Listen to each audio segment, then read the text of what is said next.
Ready to rock. Welcome to the Beverly Hills Plastic Surgery Podcast. And as you can tell, the people on our sofa have multiplied since last week. Yes, we went from the two of us, very cozy, and then last week we had 3, and now we have 4. We're like bunnies. It's very scary. But Dr. Rovelo, how are you doing today? I'm doing well. How are you? I'm good. Good, I'm, good. I'm always happy to be here on a Wednesday afternoon, which this is, talking about plastic surgery. And today we have our guests are our plastic surgery, our aesthetic fellows, Dave Stepien and Neil Varanis. Guys, how are you doing? Doing great. It's an honor to be here. Thank you for the invitation. Yeah, we're doing great. Great times. Good. Well, it is an honor to be here, just to have you guys in as our fellows. Number one, since you went through a huge process to get here, which we'll talk about. But we want to just kind of hear about why a fellowship. So we talked last week with Dr. Hillary Jenny, who was in from Johns Hopkins, and she told us about what it takes to get to be a plastic surgeon, period, and then why she was exploring a fellowship. I thought she did a really good job. She did a great job. We kind of threw her into the fire, and she did great. So she is a... She did. She kind of like showed go. up to like, Yeah. Hey, I want to spend a week with you guys. Great. You're doing a podcast. Sit down. But she's a resident, so she did her medical school. Now she's in her residency. She's going to complete that in a year, and then she will be a almost board certified plastic surgeon. And at that point, she can go out and just practice plastic surgery, as plenty of us do. But she specifically wants to do a fellowship, and she wants to do an aesthetic surgery fellowship. And that's why she's here. These fine gentlemen surgeons next to me have completed their plastic surgery residencies and are now doing their aesthetic surgery fellowship for a year. Yeah, and both of you guys came to us through the match, which we did. We also spoke about last week with Dr. Jenny about how you kind of put down your choices and a computer does this matching thing and you wind up getting here. So, Dave, let's start with you. Tell us, again, this is Dr. David Stepien. He is a fully trained and board eligible plastic surgeon, as opposed to Dr. Jenny, who is a resident still training in plastic surgery. He's completed his residency. Where did you do your residency? So I did my residency at University of Michigan, a little ways across the country from here, a lot colder. But it's a really great training program that I had a great time learning a lot at. It's a pretty intensive training program, very focused on reconstruction, but we did have some really great aesthetic experience between at the university itself, and then we also had the opportunity to go over to our private hospital at St. Joe's, where we did a lot of aesthetic surgery, and I learned a lot about it, and that kind of got me started. So if you got a lot of aesthetic surgery experience there, what was it for you that said, I think I should do a fellowship? Well, I kind of thought about it like when you would be on a service in residency. Let's say we were on a craniofacial service. By the end of 2 or so months, you were completely locked in to taking care of cleft patients, taking care of little kids, all this stuff. And then you go off service to another thing and then come back and you would have forgotten it all and not be quite locked in. And I really liked that feeling of being locked in on these surgeries and those being the ones that I do all the time. And I figured if I was going to go out and work on healthy people, changing, what is normal anatomy to whatever my patient's goals were, I wanted to have a lot more experience in doing that, specifically in the aesthetic realm.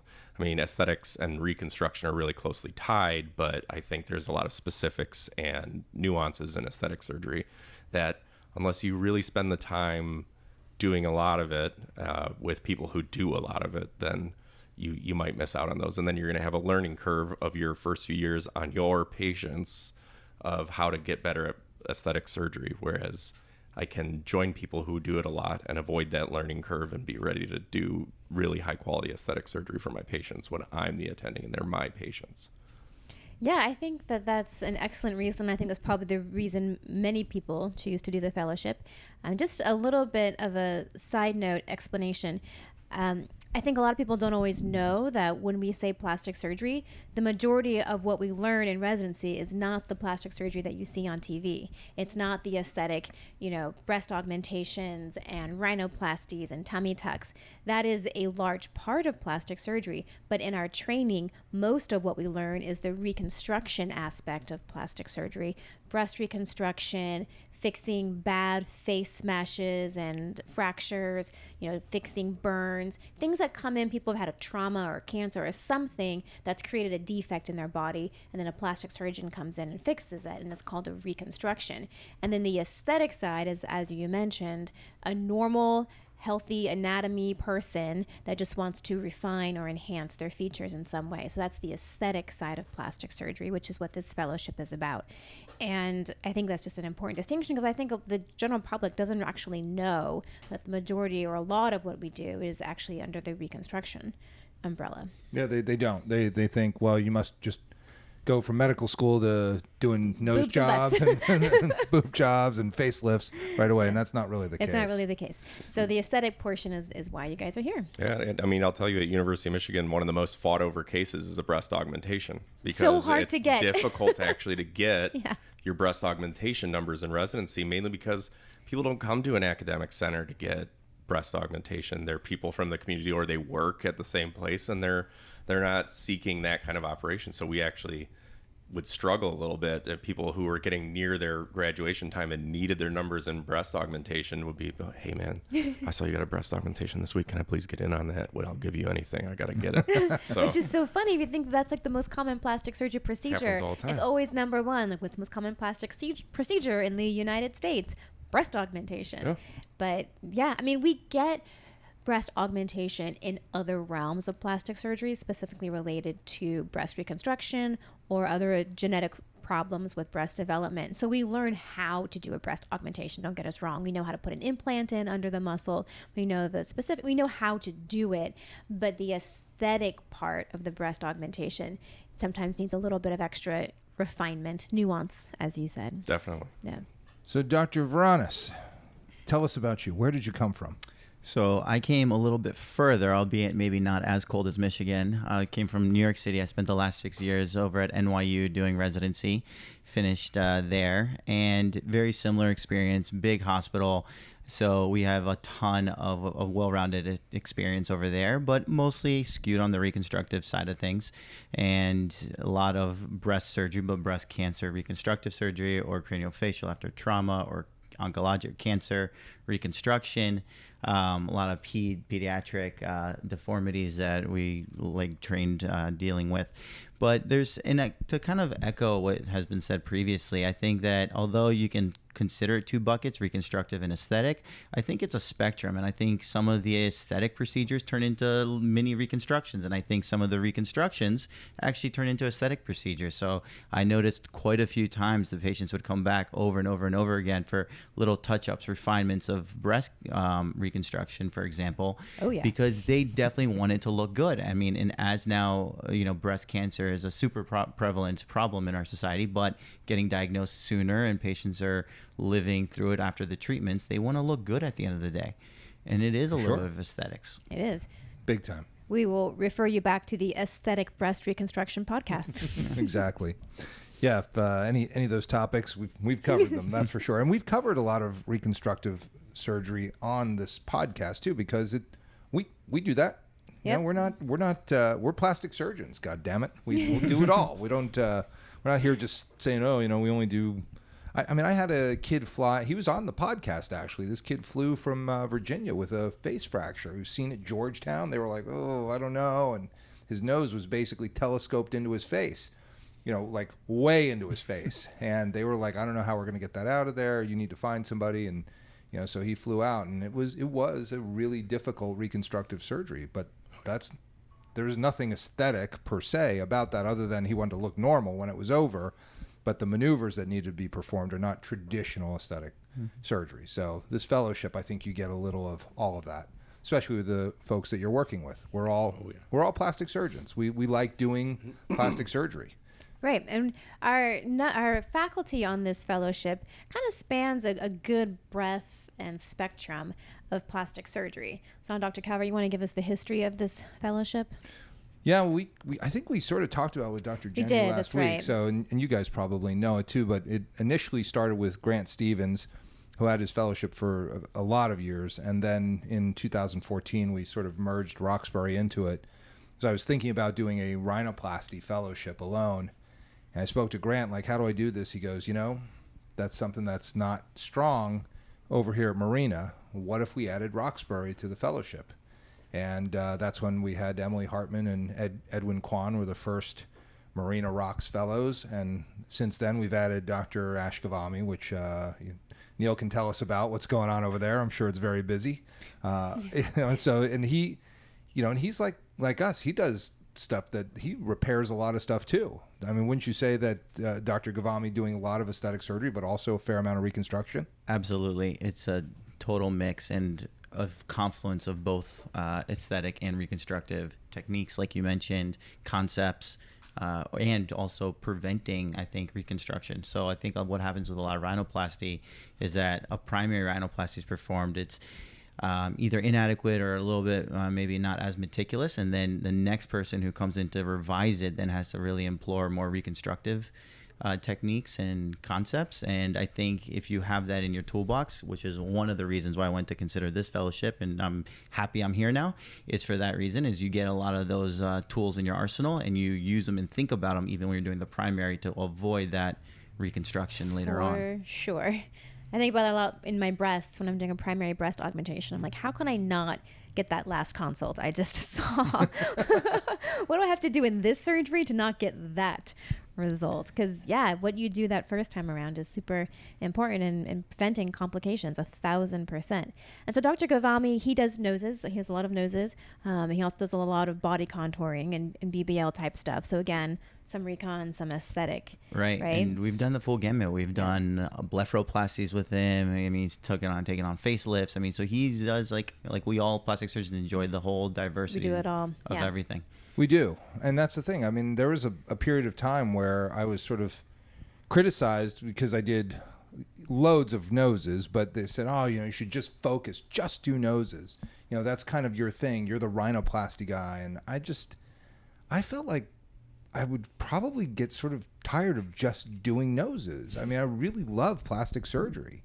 I love the job. It's fun and it's, I love doing facelifts. I love doing breasts. I don't want to just be pigeonholed. I mean, even though I do a fair amount of rhinoplasty, I mean, it's probably 80% of what I do, maybe 75%, but it's not 100%. And I don't really think that I want it to be. No, I think you have a pretty good practice. You do a little bit of everything.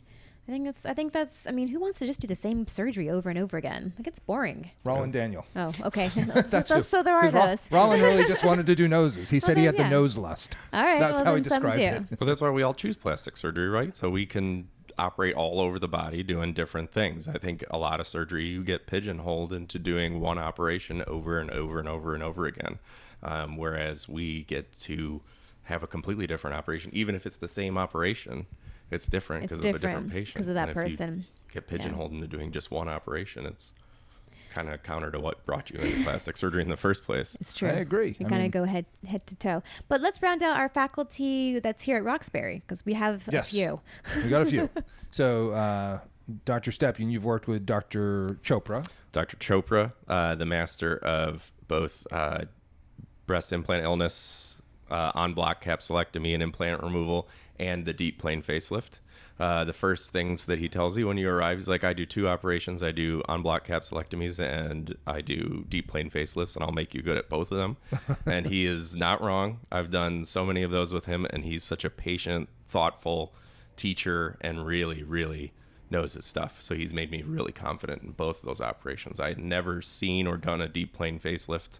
We were disciples of the high SMAS types of facelift, and seeing how that operation works and what it does for patients, it's really been educational from him. So there's that. There's Nate Villanueva, aka Uncle Nate, a former fellow, Yeah. Who is so thoughtful and talented at liposuction, which is something, when you're coming from residency, lipo is kind of the last thing of the operation that you want to do, and you're, oh God, here we go. And you're doing it with, I really like manual lipo. But I really like it now that I have a power assist liposuction, and I have, but even, a lot of residencies, Neil had this too. We have chief resident clinics where you're doing a lot of aesthetic surgery, and lipo is a part of it. And I would say when I was a chief resident, the results I was the least impressed with of the things I was doing was liposuction, and I didn't have a ton of refinement and skill with it, and just the time that I've spent with Nate, the huge improvement in my thinking and planning for liposuction, and even who can be a liposuction candidate. We're doing abdominoplasties on these people that here we can make them look amazing with lipo. And Nate is such a good teacher about it that it's really been helpful from him. Yeah, he's really an artist. He is. I mean, the guy is just, he was, I mean, to the credit of the UT Southwest program, when he got here, he was really, like both of you, he was really capable. Yeah, and bringing that kind of background into this fellowship, I mean, it's like adding rocket fuel, you know, and it is. And that's the thing is, like, if you can already do the stuff well, and then you get to focus like you guys are, it makes for an incredible plastic surgeon, as a lot of our former fellows are, including Nate. Oh, yeah. Yeah. And then we have Dr. Orden, who's in and out a little bit. He's not, he But comes. I love that man. Man. Who doesn't? I love Dr. Orden. He's the man. It's like your grandpa hosted a TV show. And he comes in every morning, That's kind of Dr. It's exactly Orden. because he treats you like family right away, but he's got the kind of TV energy, and he comes in, good morning, how are you? Oh, I can't wait for this case. Doc, what do you think about this? What do you think about this plan? I want to hear, and I've had so much fun with him. And boy, he comes in like a whirlwind, but when he does, I mean, really talented, really knows his way around things. And he's ENT trained, ENT and plastic, which is always interesting to get sort of a little bit different spin on approaching things. And he's really experienced kind of the history of aesthetic plastic surgery. Oh, for sure. And you kind of hear his development and his thought process that came through seeing all these people we just have heard about or read about, and he worked with them and knew them. For sure. And he's wild. I love him, though. Yeah, absolutely. And then, of course, Dr. Gabay. Dr. Gabay, I don't know if you jumped in with him much, but he is also... he's a liposuction guru. When I found out he was going to do awake liposuction, and I was having these images of us doing, revision awake liposuction like we used to do in our clinics, and, it's constant. It's a very painful, uncomfortable process. And for the doctors. I was already tightened up. I'm like, oh, this patient, and I watched him do a full body liposuction on someone completely awake, and she had the best time. Yeah. He's so professional at dealing with the patient while they're awake, which doesn't get talked enough about in surgeries that we commonly do. Yeah. And there's a lot of interaction that goes into that to making someone comfortable operating on them while you're awake. Right. And he did it. I've never seen a patient so happy and comfortable while having a giant awake procedure, and he killed it. I couldn't believe what I was seeing. So it was really impressive. He has developed that skill. He can probably do like anything awake. He could probably do a tummy tuck awake at this point. Yeah, he does a lot of buccal fat awake. He has a lot of too. buccal fat. He does buccal fat and liposuction awake. And he's really good at it. And his patients love it. Yeah, not for me. I really like them to be like out and comfortable, and I think it's hard. You have to develop that skill. So hard. It is. It's really hard. Patients come in and they're like, "So can I do this awake?" And I'm like, "You can." Do you want to? I try and sell it like it's gonna be a little uncomfortable, but you certainly can. I mean, no, I'll do whatever they want, and I'll make them as comfortable as possible for sure. But it is a little bit harder. When you're doing an awake patient, for sure. He's got a talent. So who else at Roxbury then? And obviously the two of us been in there. I think obviously that rounds it out. I run into the two of you occasionally. Yeah, here and there. From time to time. We've done some rhinoplasty, some facelifts. We've encountered a few rhinoplasties. By the way, the tummy tuck we did, amazing. I'll bounce a quarter off it, right? Okay, so I don't do a ton of tummy tucks. They tend to be on like my patients who already know me, and then like my wife's friends. Yeah. And so it's 1-2 a month maybe or something like that, but I do enough. Yeah. But that one just looked great. Oh. And she had a hernia the size of Texas too. Oh, yeah.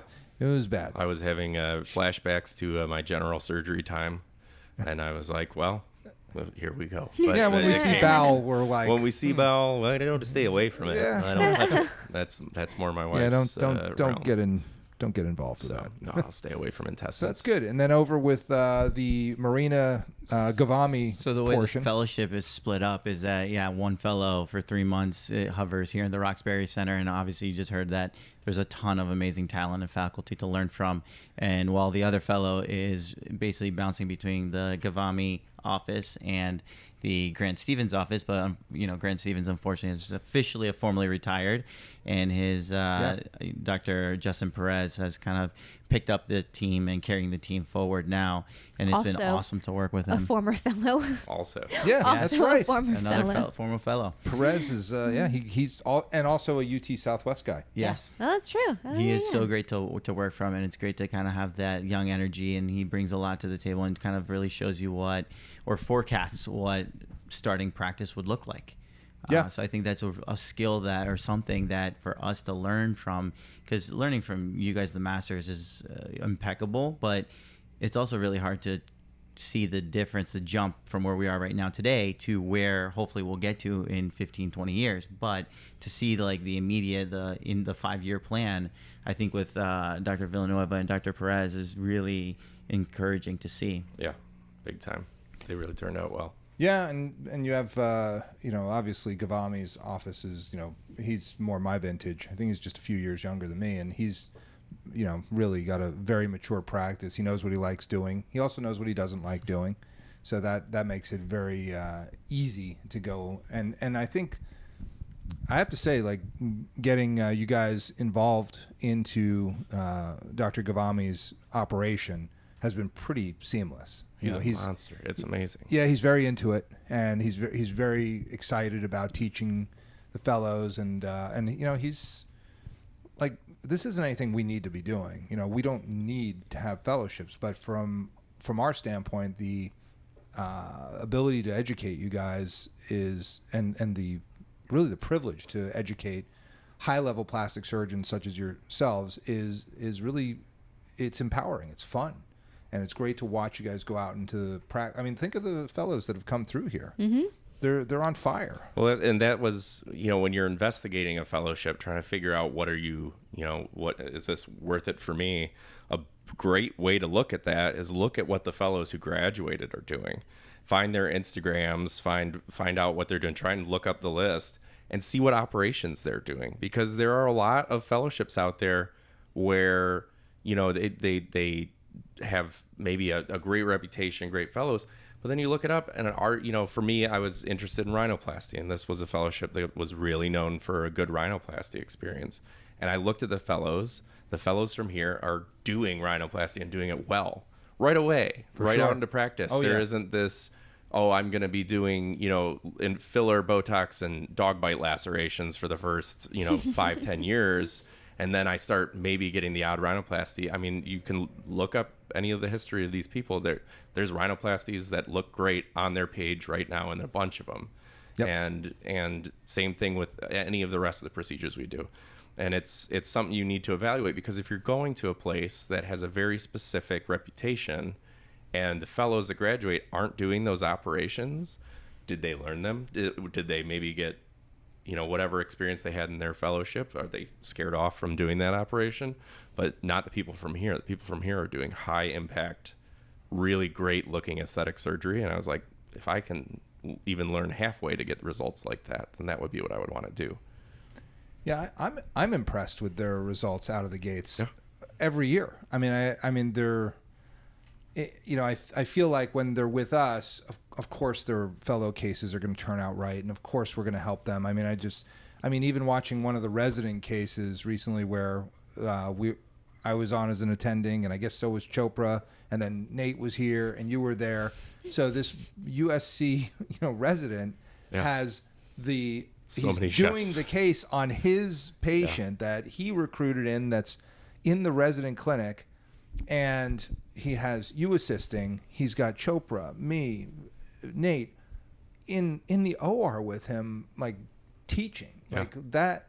But that's the key is, and by the way, this is this is a plug for the Resident and Fellows Clinic for anybody out there Yes. who's thinking, I can't afford the Beverly Yep. Hills plastic surgeon. Well, there is an option. We have options. Dr. Nagengast has a few more weeks for all of you out there that want to come and get the Nagengast experience. He's really talented. He's Yeah, really he good. is. And he's going into craniofacial surgery. He's very likely going to be working in Nebraska, and he gets it. He gets the aesthetic surgery part, and that's been really fun to discuss cases and help him through his chief resident. Because I remember my evolution in chief resident cases and how it was scary at It's first, so scary. and how but there's really a lot of learning to be done in those oh crap moments where you're midway through a case and you sit back and are like, wait, what do I do next?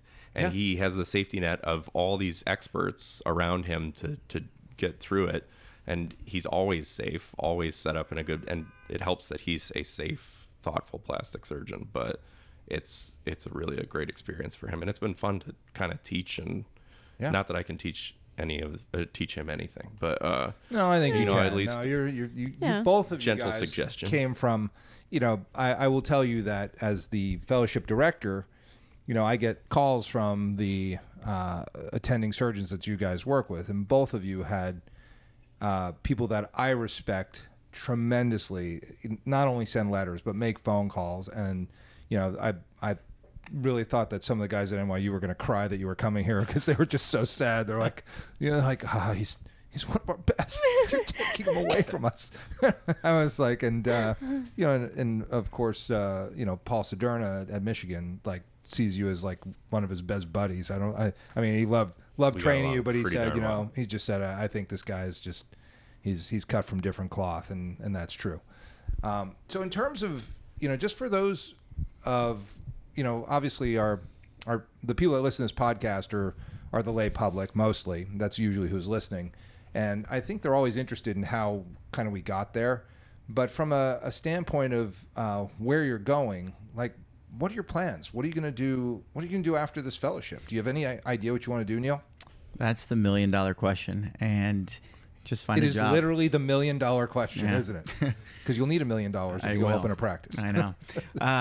No, I think I want to do something that incorporates some reconstructive surgery, because I've spent so long getting all those repetitions and helping so many patients as a resident. It would be really nice to now be on the other side of the street there and being an attending, and them looking at me as their primary plastic surgeon.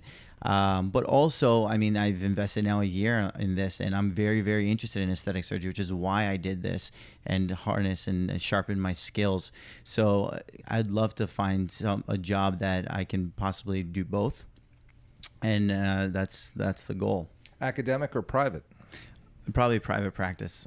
There are a ton of academic centers that would love to I get was their just gonna say. their mitts on you guys Yeah. to open the aesthetic surgery practice in the residency. It's very hard to get an aesthetically trained surgeon, especially once they've been in practice for a little bit, to go and work in an academic center, because they are two totally separate worlds.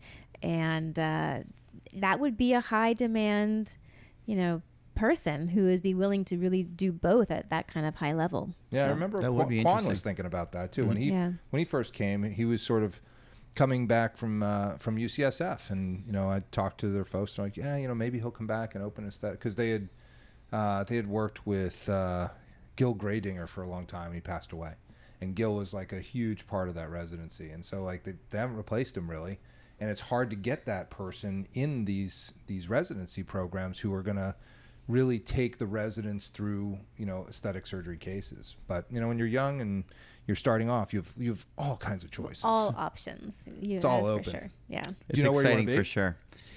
I don't. I'm an open canvas, looking all throughout the country at this point right now, from the East Coast to the West Coast to the Midwest. So it's Kind of actually honestly, I feel blessed. There's a bunch of opportunities that have already kind of popped up, and I was not expecting them to come this early on in the process, since this is a 1-year fellowship and it goes from July to July. But I feel lucky, and we'll kind of have to see. Well, if Oh, you're yeah. willing to go anywhere more or less in the country, you're in a really good spot. Yeah. It's if you really are, for what a lot of us are very, location bound for reasons, family, etc. And that can make it really challenging, especially to find the job that you really want. But if you are open to going anywhere, that's super helpful. I think what is the quote about New York? You guys, you know this. You can have, there's three things, right? Location, a job you love, and a commute. You can have two of the three. You can't have all three. Maybe that's an LA quote. I think it's an LA quote. You can have a job, you can have a place you love to live, and you can have a commute. And you can't have them all. Tip, the commute is real. Yeah. Yeah, it is. I mean, I drive up here from Newport Beach. But you love your job. Love it. And you love where you live. I do. And you have a crappy So that's two of commute. your three. Yeah. I mean, I think even, I don't know anywhere in LA that you don't have a commute, really. I mean, It's not even an issue. there's sometimes it takes you an hour to get from where you are, and you're, I know. 7 miles away from here or something? It's true. If I leave Beverly Hills at 5:30, especially on a Friday, it will take me an hour to go across town 10 miles. Yeah, it's 10 miles. Yeah. away. Yeah, Yikes. it's 10 miles. I had a friend she'd come and gotten some Botox with me, and then we were going to go back to my place to hang out for the night. And she was driving behind me, and we got back to my house, and she was like, I cannot believe I just spent an hour to drive this distance. Welcome to LA. Yeah. It was the middle of the day one day, and I was trying to go to, by the way, this sounds like the Californians. Yeah. So I had to I go. took the 405 to Sepulveda. Yeah, and take the 2 all the way up. But I had to go over to North Hollywood where my son was doing that rock and roll fantasy camp. And I was here, and I looked at the time, and I was like, oh, no problem. He goes on in 45 minutes. Piece of cake. It's only 6.5 miles away. I just arrived. And it was like at 1 in the afternoon. Just you can't. There's no telling. Yeah, well, and if you get out of town, you'll find it. Like a lot of our fellows have gone to, some are in Orange County. We've some that have gone back to Texas. Back to Texas, Northern California. Yeah, Florida, Northern Yeah. California. Yeah, we've got a bunch. K-Town, Quan. That's right. That guy's killing it over there. Just knocking out his rhinoplasties like crazy. And what about you, David? What's on the radar screen? Boy, you would think I would probably be chasing that academic dream because I have a PhD. I did that in immunology when I was in medical school. But I've kind of moved towards private practice over time, namely because of the people and the experience. I think, the thing that you run into with academics, and a lot of young academic people who are interested in aesthetics run into this, is you don't have control always over your patient's experience. And you're there is a hospital administrator at, over your head talking about this, what are you going to do? How's this going to work? And there's a lot of different pressures related to that. When I started interviewing and working around private practices, I was really happy to see how people got along. I mean, the surgeons are friends with their anesthesiologists. Just like here, we have a great scrub and nurse team, and Jose, occasionally Ryan, occasionally Gabby, and Perla and stuff like that. So we're really, it's that interaction of going to work with the people you like every day is something that I've always really enjoyed. So I think for me, private practice is more likely that. And for me, I think I have also some opportunities. I'm more of a Midwest guy. I've tried the California thing. I'm just not a city kid. I tried really hard. That 1 hour commute, it's not your thing. I only have a 10-minute commute right now. But even so, I when I get home, I don't like to have neighbors. I don't like to have it. So I want to kind of have a compound out in the middle of nowhere, wherever I can be. You can do that. Yeah, and it's definitely on the radar screen. And my wife is very, very extraordinarily academic. She's at Cedars-Sinai doing the breast oncology fellowship right now with Dr. Giuliano, and she is a big deal in breast cancer care and is really planning to stay academic. So we need to be somewhere that has a great academic opportunity for her and a great private practice opportunity for me. I think we've identified the place that's right for us. Well, good. So that will, more details to come over time. But We'll get that on your exit interview. It'll be on the exit interview. I'll be We'll back get for both that. of you guys back around for this. I'll be back for that. The I'll be exit handing out. podcast. Perfect. And I can put out the we'll business cards. compare the plans, the Yeah. early fellowship plans to the late fellowship plans, and see how they match up. Yeah, That's yeah. true. Yeah, Neil hasn't rotated here yet. There's still time for him Yeah. to be There's like, still you know time to what? bring him back over I'm to the outta true here. dark side. Could very well could happen. Well, that's and that's sort of the thing is that you have the choices because you guys are both from top of the line residency programs. You now have a really top of the line fellowship that's going to be under your belt. What about a lot of residents listen to this podcast, and what do you think about the kind of there's this stigma of doing an aesthetic fellowship? Maybe it's dissipating now. I don't know. I mean, I know that when I first affiliated with USC, they sent the residents here in their last year for 3 months. And I remember one of the residents, who will remain nameless, having the best time on this rotation in April, May, and June, and going, I knew they were hiding it from me. I knew it had to be out there. And it's too late now. I'm already doing a micro fellowship. They definitely hit it. And it's true. It's and he true. really felt that way. They do hide it. And when you came through, you only did your senior year, right? I did you didn't have a rotation before. I did not, and I did it in the beginning of my chief year, so Right. that was helpful. But no, I had never had it before, but I was also coming in as an independent, so I only had the last 3 years of the program anyways. But I think USC is getting better now at sending in 4, 5, and 6 year residents instead of just the 6 years. Yeah, and that was the big change, is that I think the RRC, the Resident Review Committee, came in and said, like, you guys are lacking in aesthetics, and you're not going to have a residency anymore. And so it is of paramount importance to the Residency Review Committee for plastic surgeons to know aesthetic surgery as residents. So now we are getting, I think we get 3s, 4s, or maybe 4s, 5s. I think 4s, 5s, and 6s. And yeah. 6s. I Coming think through. most programs, though, will front load a lot of the reconstructive and then back load a lot of the aesthetic experience. I don't think it's unique only to USC. That happens to us as well. We would do 3 months during our 5th year and 3 months during our 6th year. And I think there's 2 real reasons. One, I think, is that aesthetic surgery requires a lot of nuances, a lot of little different intricacies, and I think you only appreciate them after you have a foundation built from For the sure. reconstructive counterpart surgeries. True. And so I think in your latter years you can kind of gain more from that experience. And I think that they have found, I think there's even studies that have showed this, that resident-run clinics are beneficial to the community. They offer discounted surgery. They also offer a tremendous benefit for the young resident surgeon in that they get, for the first time, with some oversight, to plan a case, to talk to patients. These are typically healthy patients, so the medical risk is a little bit safer than having a reconstructive patient that could code any or die on the table that we see, unfortunately, at like these big institutions. But aesthetic surgery doesn't have that as much. So you end up seeing, I think, 5th year and 6th year. And then in terms of the stigma, there's definitely a stigma. I think a lot of plastic surgeons call it cosmetology and try to say that it's a little short-sighted to think of it that way.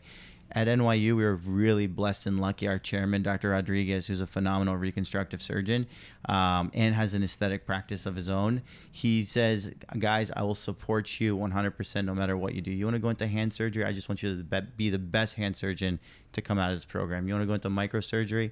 I'll stand behind you, and I just want you to be the best. Go to the best place, get the best training. He's very pro-fellowship for that reason, because he really, truly believes that fellowship is what gets your game to the next level. Yeah, I agree. I mean, back when I finished before electricity, the fellowships really weren't part of it as much for aesthetics. But if you wanted to do craniofacial, you had to do that. Hand was becoming, that's when they had that CAQ, the certificate of added qualification, that became a thing in hand surgery while I was in my residency. So if you really wanted to be a hand surgeon, you had to go get that. Now that's sort of like, you have to have it if you want to be on an insurance panel. I think even if you want to take call. Mm-hmm. I don't know, maybe they make you still take hand call. So you No. were saying something. Are you off the path? If you don't have a CAQH, whatever that is, you do not take hand call at Cedars-Sinai. Other small hospitals will still make you take hand call, Yeah. but not Cedars-Sinai. Yes. That is nice. Bless it. Sorry, Bless it. That's super I'm not certified. And shout out to the hand surgeons out there that are Oh my willing to God. take hand call, because bless Yes. you. Thank God. Bless you for the things that you do so that we don't have to You don't take have hand surgery call. Thank God. Thank you to the hand surgeons that trained me in hand surgery so I could learn that that's not what I wanted to do. Bless them for doing that. And bless them for taking care of my gamekeeper stuff. Oh, That's all boy. I mean, absolutely. I don't, come You on. know. How's that getting fixed That's otherwise? what you gotta do. It's not. No, I think there's been a big shift in residencies in general. I think aesthetics has become way more in the open out. I think, when I started, nobody did an aesthetic surgery fellowship from University of Michigan. And then over the past few years, it's blossomed to the point that I think 3 or 4 residents are applying into aesthetics in this coming year. Wow. From University of Michigan. And I credit a lot of it to Dr. Sederna, because he really saw the tide rising and said, we got to make good surgeons no matter what. For whatever Right. they're doing. And he helped create that resident clinic that we did not have. Well, you know what's interesting about that? The whole stigma of because USC was big on sending people out to do hardcore, micro fellowships or craniofacial. Nobody did an aesthetic fellowship. But the truth of the matter is, if you look at the statistics, I can't remember them off the top of my head, but it's 80 to 85% of practicing plastic surgeons do aesthetic surgery. So by not training us or by not promoting aesthetic surgery in the training program, you're ultimately going to produce a poorly trained plastic surgeon, because guess what? Almost everyone's going to do aesthetic surgery because patients want it when they come out of their residency. And what do you lose having a very accomplished aesthetic surgeon come out of your program? It's the same as having someone who can do a face transplant or separate twins or sew someone's hand back on in the middle of the night. If you have an accomplished, respected, responsible aesthetic surgeon who comes out of your program, it's a win for everybody. And then you can say that guy came from here. Yeah, I think we have a very, academic approach, Yeah. even in this, private practice based. I mean, we are affiliated with USC, and so there are all those academic affiliations, and the residents are here, and there are conferences, and we have a journal club now, which I'd really like to have on a Tuesday so I can get to it. Please, thank you. That would be awesome. But, that makes for, a really good experience. And, I have no doubt that when you two guys go out into practice that you're going to be awesome, and that the patients are going to be very happy that you can do the things that you do the way you do them, with the level of safety and attention to detail that generates the outstanding results, because that's really what it's all about, isn't it? It's not, we're in Beverly Hills and whatever. You know how I feel. I'm sort of like the blue collar surgeon in Beverly Hills. I trained in Pittsburgh, right? Yin's gone downtown and that. And that is really the thing, is it's all about driving the results. And we're not happy if our patients aren't happy. And even sometimes our patients are happy, we're still not happy because we for need sure. to be better. I'm she's like, I'm so happy. And I'm like, Okay. great. And in fact, I'm like, I could have done this differently. I could have done that. But that's that internal, I want to be better. I got to be better drive, which I think is in all of us for the most part. Otherwise we wouldn't be here. Yeah, and that's what I'd say every time I'm walking into the operating room. This is the day, this is the time that I get to do the best operation I've ever done, because I get to take all of my experience and all of my planning and all of my ability into the OR, and there's no reason why that operation shouldn't be the best one that I've ever done. I mean, that's how I see it. Huh. And, I think there are some aesthetic surgeons out there who may not actually be plastic surgeons, who have a big presence and say some weird stuff and do some weird things, and having a whole generation of well-trained aesthetic real plastic surgeons coming out who know how to be proper on social media and not wild, and know how to convey our specialty in a way that's professional and like it should be. That's what we need. It's a win. Yeah, it's it a win. wins for everyone. Yeah, I mean that part of it is really important too. I mean how you present yourself to the public and market. I mean, so here's an interesting statistic. There are 7,500 board certified plastic surgeons in the country, somewhere in that sounds about neighborhood. right. Yeah. 7,000 to 7,500. There are, I think the statistic last I checked was 42,000 surgeons practicing plastic surgery as their full-time practice. So the odds of you getting a board certified plastic surgeon are low if you don't pay attention to who. And again, Dr. Rovelo is clear about referencing everybody to the board certification podcast, which I don't remember the exact date, but go back. Way back when. By the way, Yeah. 3 years coming up. Woo! I know, not bad. 3 years of podcast. So, Well, we took the written boards, and let us tell you, if you could pass the written boards, you've been through it. You've been through it. I mean, and it it's means hard. it means something. I think people aren't educated well enough as to what it actually means to be a board certified plastic surgeon, but it really means a lot. And I think I hate to see how this happens to patients and how many patients we see when we're doing, since we've done so many revision rhinoplasties lately, who have been through people who knows who they were, who knows what was I don't know the happening. names. I ask, but I just kind of go. I mean, it's discovery time in some of these operations, and you see people and they said, I didn't know, and it's partly on us and partly that we need to be out there as board certified plastic surgeons, kind of giving people this information. 100%. Well, you guys, I really appreciate you guys kind of going through, what it is to do this fellowship.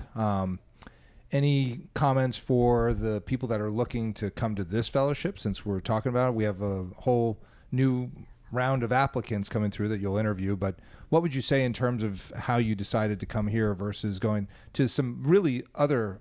I mean, the guys in New York would have probably stabbed somebody to keep you there based on what they said. So, why did you come here versus going somewhere else? And you don't have to name the other programs because they're all our friends, and which, by the way, I think is also one of the great aspects of aesthetic surgeons is that the camaraderie amongst the very, kind of limited number of people that do this at this level is really, it's special and it's exciting. And I really like that part of our specialty. But why did you come here versus going to some of the other great places? So I think there's about 40 fellowships that are accredited at this point, somewhere in there. Yeah, and not that many applicants, by the way. Not that many applicants, but the fellowships, in my mind, kind of fall into two broad categories. There's a lot of apprenticeship models where you're the fellow for one practice with one or two surgeons, and you spend the entire year with them, and they really take you on like they're your child.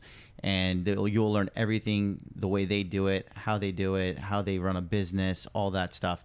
And then there's a couple fellowships, and I think this one is in the forefront, where you have, like we mentioned earlier in the podcast, a number of faculty. I mean, we have 7 or 8 or 9 faculty members. Each do their niche is a little bit different from each other, and I mean, some people do rhinoplasty, but they'll do the rhinoplasty different. And so you get, for me, it was important to see how 9 masters do aesthetic plastic surgery and to learn a little bit from everybody, and then ultimately I'm going to combine what I think is best works for me in my hands, a little bit from what Dr. Calvert taught me, what Dr. Gavami taught me, or what Dr. Rovelo taught me. And so I think that's what I wanted out of a fellowship, to be able to have the buffet and pick what I want to put on my plate.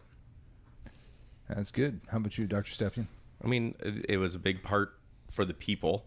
I got along with people here. And it's not, oh, hey, I just randomly rolled into your operating room. It's like I'm their guy, and I'm the fellow here, and I see them every day, and it's broken up in such a way that I'm with.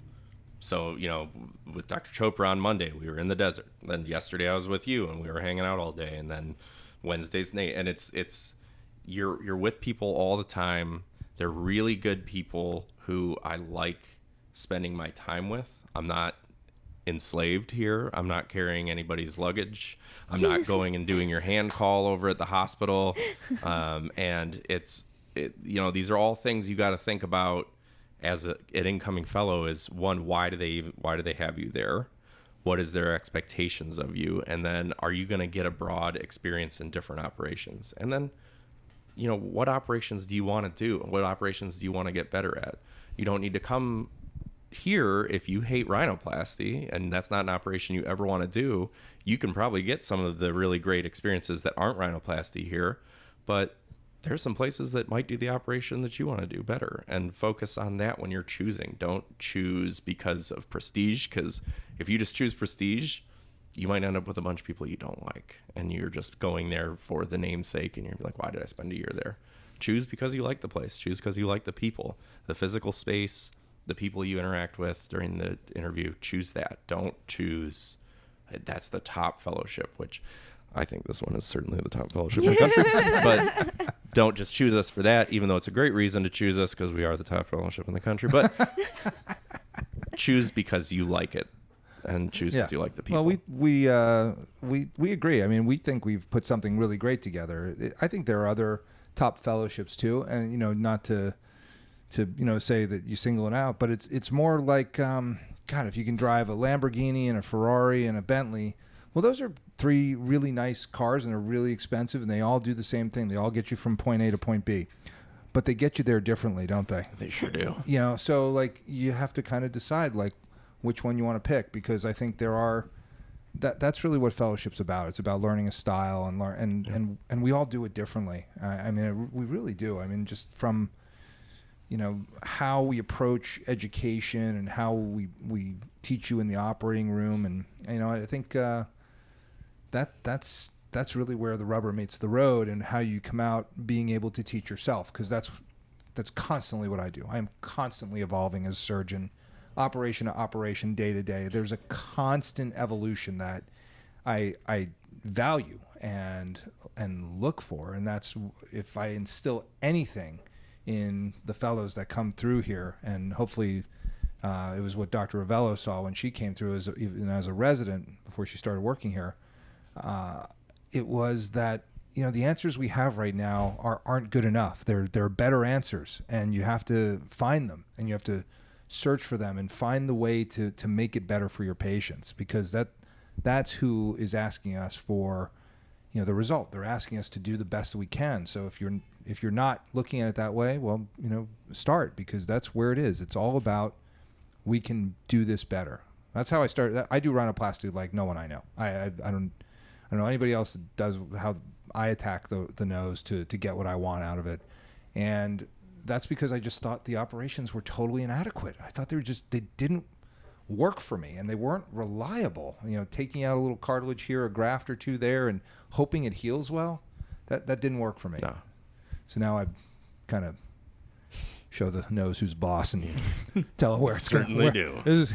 This is how you're going to behave, and that's it. I will rebuild you. That's right, and you're going to like it. Yep.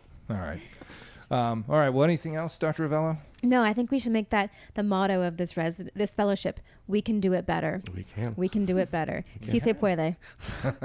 Speaking of doing it better, I would like to put in a shameless plug for Dr. Calvert and I. On October 6th, we will be going to the Harp Inn in Newport and performing an all emo rock band show. I'll be playing bass and singing. Dr. Calvert will be playing guitar and singing. And this is part of the fellowship. This is part of the fellowship. So if that everybody interests has you, to play guitar. Yeah. Neil, you're up next. I'll be the bartender. There you go. Nice. So please join us. That is super nice. Supra noise. Love it. Well, we will be there October 6th. That's right. And that's sort of the thing too. Like, art is art. Oftentimes, I'm going to digress just for a minute, because my son, who just went off to rock and roll college, when you ask Bo, my son, if he's a rock star or if he's going to be an actor, he goes, Dad, it's all about the art. And I've always felt that way myself. I've always felt like that I'm an artist. Plastic surgery is something that I do as an artist. When I play music, it's something I do as an artist. And I think, interestingly, my buddy Bass Nectar said the same thing to me one time. He's like, life is art. It's all about how you treat it, how you hold it. And so, doing a show while you're a fellow only makes sense, because that's part of your art, and it's like, I wasn't playing guitar until Orrin Tepper called me up and said, like, hey, we got to do a gig Friday night. He called me on a Monday, and we did that. Here we are. Here we are. It's going to be my third gig in a year. I have not played a rock show in 20 years. Well, this is going to be the rock show. This is quite the rock show that you have talking cooked Blink-182. up. We're talking Fall Out Boy. We're really taking it there. Yeah, but that's part of it. And you got to, it's not like we're spending every single day rehearsing. It's knocking around on the guitars and making sure that it's part of your day to be ready, and it's going to be awesome. And thankfully, we have Hunter and Eddie to make us actually sound good. Thank God we Bless have them. professional musicians. Bless them. That's really the key. Yeah, Because I think we could probably put Neil up there. Yeah. with a guitar over him, and he'd look Yeah. like he's freaking owns the place. Trust me, you definitely do not want that. The answer is have talented friends. That's really it. And Dr. Rovelo's a musical theater person. I mean, so we all have these talents that are part of our art, and I think that's what plastic surgery is really about. You know, you want to be the best that you can, and being expressed as a artist is really key. That's how you think better. That's how you do better, and that's how you make things really go to the next level for your patients, which will obviously bode well for your careers. Well, anything else, Dr. Rovelo? That's it.